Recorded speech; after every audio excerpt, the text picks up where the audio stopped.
بسم الله الرحمن الرحيم. عن أبي هريرة رضي الله تعالى عنه قال قال رسول الله صلى الله تعالى عليه وسلم: لا طيرة وخيرها الفأل. قال: وما الفأل يا رسول الله؟ قال: الكلمة الصالحة يسمعها أحدكم. رواہ البخاری۔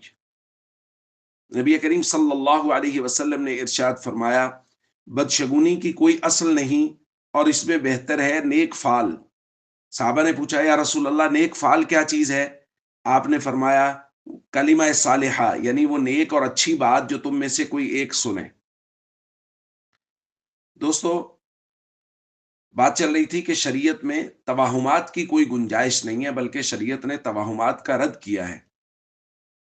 انہی توہمات میں سے زمانہ جاہلیت میں پایا جانا والا ایک توہم یا ایک وہم، وہ ہے بدشگونی لینا۔ گھر سے کسی کام کے لیے نکلے، باہر کوئی بھی ناپسندیدہ امر پیش آ گیا تو کام چھوڑ کے آگے، یہ کام نہیں ہونا چونکہ باہر بلی نے راستہ کاٹ لیا ہے، یا کوئی بھی اس طرح کی بدشگونی، تو اس طرح کرتے تھے۔ عام طور پہ یہ بھی کیا کرتے تھے عرب لوگ کہ گھر سے نکلے کسی کام کے لیے، کوئی پرندہ بیٹھا ہے درخت پہ تو اس کو اڑایا، اگر وہ دائیں اڑ گیا تو مطلب کام ہو جائے گا، اگر وہ بائیں اڑ گیا نہیں کام نہیں ہوگا، واپس آ جاتے تھے۔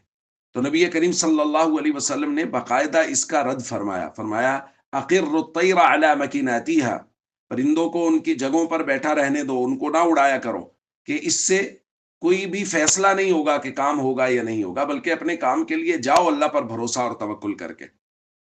حضرت معاویہ بن حکم سلمی بیان کرتے ہیں کہ میں نے نبی کریم صلی اللہ علیہ وسلم سے بہت سے سوالات کیے، ان میں سے ایک سوال میں نے کیا، کننا نتطیر، یا رسول اللہ ہم زمانہ جاہلیت میں بدشگونی لیتے تھے بسا اوقات۔ تو نبی کریم صلی اللہ علیہ وسلم نے فرمایا یہ بدشگونی ذالک شیء یجدہ احدکم فی نفسی، کوئی بھی آدمی اپنے دل میں جب ناپسندیدہ کوئی کام دیکھتا ہے تو اپنے دل میں ایک چیز پاتا ہے کہ یہ کام نہیں ہوگا، جس کام کے لیے میں جا رہا ہوں یہ نہیں ہوگا، سانپ آگے سے گزر گیا ہے، بلی نے راستہ کاٹ لیا ہے۔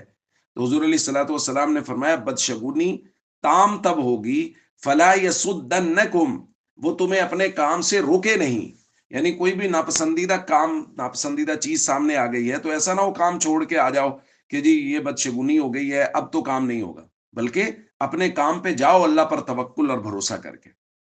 تو اس لیے ہمارے معاشرے میں بھی اس طرح کی بہت ساری چیزیں پائی جا رہی ہیں، بلی نے راستہ کاٹ لیا، الو درخت پہ بیٹھا ہے، سانپ گزر گیا، اس وجہ سے فلاں کام نہیں ہوگا، اس طرح کی کوئی بھی چیز شریعت میں نہیں ہے، اور نہ ہی شریعت میں ان چیزوں کی گنجائش ہے، بلکہ شریعت میں تو کہا گیا ہے اللہ پر توکل اور بھروسہ کریں، اور جس کام کے لیے نکلے ہیں اس کام کو پایہ تکمیل تک پہنچائیں۔ السلام علیکم ورحمۃ اللہ وبرکاتہ۔